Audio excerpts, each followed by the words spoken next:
My name is Pranav, and I will be talking about chemical recycling. So, right now, we are currently living in a take, make waste era, which is fundamentally unsustainable. Every piece of plastic ever made still exists in some form. And as we look toward the year 2040, the numbers are staggering. Plastic waste is on track to nearly double. We've relied on mechanical recycling, the simple process of just grinding down plastic bottles and bags and melting them for decades. But as it reaches engineering limit, we really can't break them down from the smaller pieces they create.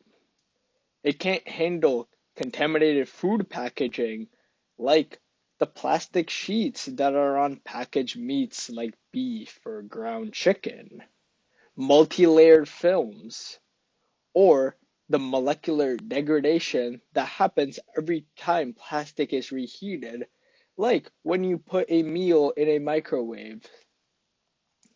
To solve this, we must transition to a circular economy. This is not just a policy goal, it is an engineering challenge. My research focuses on the critical question: can chemical recycling bridge the gap between our current mechanical failure and a zero plastic waste by 2040? I argue that mechanical recycling is a good first step, but to close the loop, it requires us to treat plastic not as trash, but a chemical feedstock that can be disassembled into its smaller molecules and rebuilt continuously over and over and over again. To understand this, we first must look at my first source, which is the book called Towards Circular Economy: Closing the Loop with Chemical Recycling of Solid Plastic Waste, edited by David and Matteo.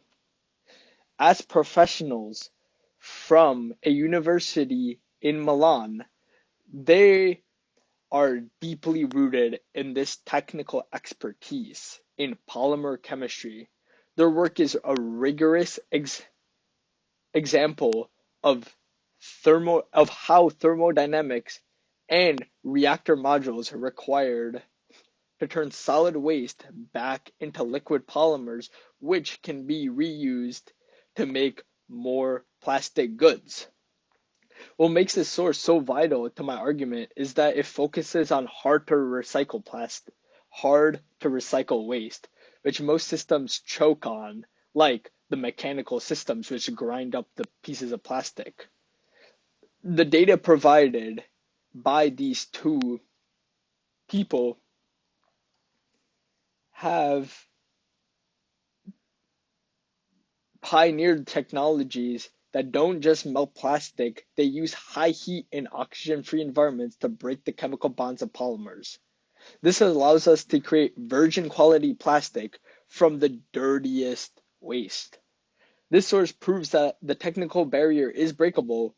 We have the chemical formulas to ensure that plastic will never reach the landfill. However, engineering doesn't exist in a vacuum. We can't just only rely on chemical waste. We must also bring government agencies and ask for government policies to help back up chemical recycling. My second source, the OECD's 2024 report on policy scenarios for eliminating plastic pollution as the necessary combination of mechanical principles and government regulations together to fulfill this desire of ending waste.